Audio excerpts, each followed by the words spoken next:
रमा, मैंने तुम्हें मना किया था ना कि छोटी के विवाह में बिमला बुआ को मत बुलाना। शीला जी ने अपनी बहू रमा को फटकारते हुए कहा। परंतु माँ जी, बिमला बुआ क्यों नहीं आ सकती? हमारे यहाँ माँ जी, ये मायका है उनका, उन्हें पूरा हक है अपने घर आने का। रमा ने कहा। रमा जब ब्याह कराई थी तो बिमला बुआ बिल्कुल जवान थी। रमा, जो कि बिमला बुआ के भतीजे की पत्नी थी, उसे तो वो बहुत प्रेम किया करती थी। जब तक रमा के दादा ससुर और दादी सास जीवित थे, बिमला बुआ बड़े शान से ये मायके आया करती थी। परंतु रमा की सास यानी शीला को अपनी ननद बिमला फूटी आंख नहीं भाती थी। एक भरे पूरे परिवार की सबसे बड़ी बहू बनकर आई थी शीला। उसने सबको अपने उंगलियों पर नचा रखा था। देवर, ननद, सास सब पर हुक्म चलाती थी। दोनों देवरों की सारी कमाई का हिसाब किताब, ससुर की लाई हुई सारी वस्तुओं की देखरेख, उसमें से किसका कितना देना है, ये शीला ही तय करती थी।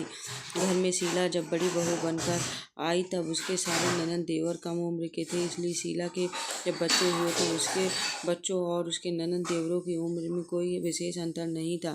शीला की सास एक सीधी सादी महिला थी। उन्होंने शीला का ब्याह होते ही राजी खुशी घर की जिम्मेदारी शीला को सौंप दी। दोनों देवरानी जब बाहर के आईं तब तक उन्होंने घर की जिम्मेदारियों में कुछ खास रुचि नहीं दिखाई, इसलिए शीला की हुकूमत ज्यों की त्यों बनी रही। बिमला का विवाह हुआ और उसके 2-4 साल बाद ही उसके पिता चल बसे। शीला ने रातों रात सास के सारे गहने और पुस्तैती जेवरात अपने कब्जे में ले लिए। वो दौर ऐसा था जब गाड़ियाँ के नाम पर बैलगाड़ी और घोड़ा गाड़ी ही चलते थे। जब तक देवर, देवरानी और ननद मौत की खबर सुनकर पहुंच पाते, तब तक शीला ने ये बड़ा कारनामा कर डाला। शीला की सास तो बेचारी सबने से अपने होश गंवा बैठी थी। बिमला जब पिता की 13वीं में शामिल होने आई तो बड़ी भाभी के तेवर ही बदले हुए थे। अपने माँ का अथाह दुख देखकर बिमला तो जैसे टूट ही गई थी। जिस पिता के दम पर वह चलते हुए मैके आया करती थी, आज वो पिता भी चल बसे। बिमला फूट फूट कर रो पड़ी। पिता की 13वीं का कार्यक्रम संपन्न हुआ। जब बिमला ने कोशिश किया कि भाइयों से माँ के जेवर और पुश्तैनी गहनों का जिक्र किया जाए, परंतु तीनों भाइयों ने उसे इशारे से मना कर दिया। पिताजी के जाने के बाद 2 साल बाद माँ भी चल बसी। अब तो बिमला का तो जैसे मायका सदा सदा के लिए खत्म हो गया। अब तो बस अनचाहे मन से मायके के किसी समारोह में सम्मिलित हो जाया करती थी। बिमला जब भी मायके आती तो अपनी माँ के जेवरों का जिक्र जरूर किया करती, परंतु शीला उसकी बातों को पूरा होने से पहले ही काट दिया करती। बाकी दोनों भाभियां ब्याह के बाद शहर जा बसी, इसलिए उन्हें इन जेवरों के बारे में कुछ भी पता नहीं था।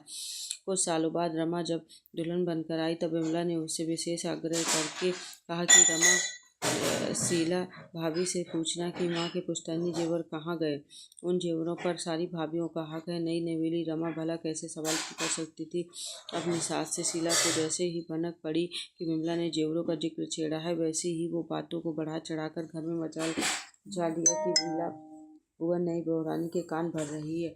बिमला का मायका आने का रास्ते बंद हो गए। आज पूरे 22 साल बाद जब रमा के बेटे का तिलक समारोह था तो उसने विशेष न्योता देकर बिमला बुआ को बुलवाया था। बिमला को देख शीला की त्वरियां चढ़ गईं और रमा को लताड़ लगा दी, परंतु इस बार रमा ने ठान लिया था कि बिमला बुआ से उन जेवरों का जिक्र करवा के रहेगी। और उसने सारे घर के पुरुषों और महिलाओं को इकट्ठा किया। सबके समक्ष बिमला बुआ से कहा, बताइए बुआ, उन सारे जेवरों के बारे में सबको बताइए कि क्या पुश्तैनी जेवरों पर केवल एक व्यक्ति विशेष का अधिकार होता है। रमा क्रोध और आवेश में बोलती जा रही थी। घर के सभी सदस्य आश्चर्य से रमा को देखे जा रहे थे। आज तक किसी के आगे मुंह तक नहीं खोलने वाली बहू को क्या हो गया। रमा को बोलते देख आज बिमला बुआ ने भी हिम्मत आ गई और पूरे घर के सामने कहने लगी, जब पिताजी का देहांत हुआ था तब शीला भाभी ने उस दुख की घड़ी में माँ को संभालने की बजाय उनके सारे जेवर अपने कब्जे में लिए। उन जेवरों के विषय में दोनों छोटी भाभियों को कुछ पता भी नहीं है। मैंने जब भी इस बात का जिक्र करना चाहा, भाभी ने मुझे हर बार रोक दिया और मुझे ही बुरा बना दिया। घर वालों के सामने जाने कैसी कैसी कहानियाँ गढ़ दिया कि सब मुझसे नफरत करने लगे और इतने सालों तक मुझे मौके बुलाना तो दूर, मेरा हाल चाल भी नहीं पूछा। वो तो गैर भी थी, परंतु सारे भाई तो अपने थे, परंतु किसी ने एक बार भी मुझे बुलाना जरूरी नहीं समझा। बड़ी भाभी तो इसलिए मुझे नहीं बुलाना चाहती थी कि कहीं मैं मायके आकर इनका काला चिट्ठा सबके सामने न खोल दूँ। परंतु आप सबने एक बार भी नहीं सोचा कि मुझे भी मायके आने का मन करता है, इन मायके की गलियों में घूमने का मन मचलता है। वो तो अच्छा हुआ रमा बहू का, जिसने जाने क्या क्या जतन कर मुझे यहाँ बुला लिया, नहीं तो शीला भाभी का ये काला चिट्ठा कभी नहीं खुलता। इतना कहती हुई विमला बुआ हाँफने लगी। शीला अपना मुंह इधर उधर छिपाने लगी। सारे लोग उन्हें भला बुरा कहने लगे। समझी लज्जा से उनका चेहरा काला पड़ गया। सास के पुश्तैनी जेवर लाकर आंगन में रख दिया और विमला के पैरों में गिर पड़ी। मुझे क्षमा जेवर दो, ननद तो बहन बराबर होती है। मैंने तुम्हारे साथ बहुत बुरा किया विमला। आज तुमने ये काला चिट्ठा खोलकर मुझे एक बहुत बड़े अधर्म से बचा लिया। सास के जेवरों पर सबका हक समान होता है। तुम ना आती तो मैं ये कभी नहीं समझ पाती। Thank you for watching. अगर आपको स्टोरी पसंद आई हो तो प्लीज़ लाइक एंड सब्सक्राइब और कमेंट करके ज़रूर बताइए। Thank you.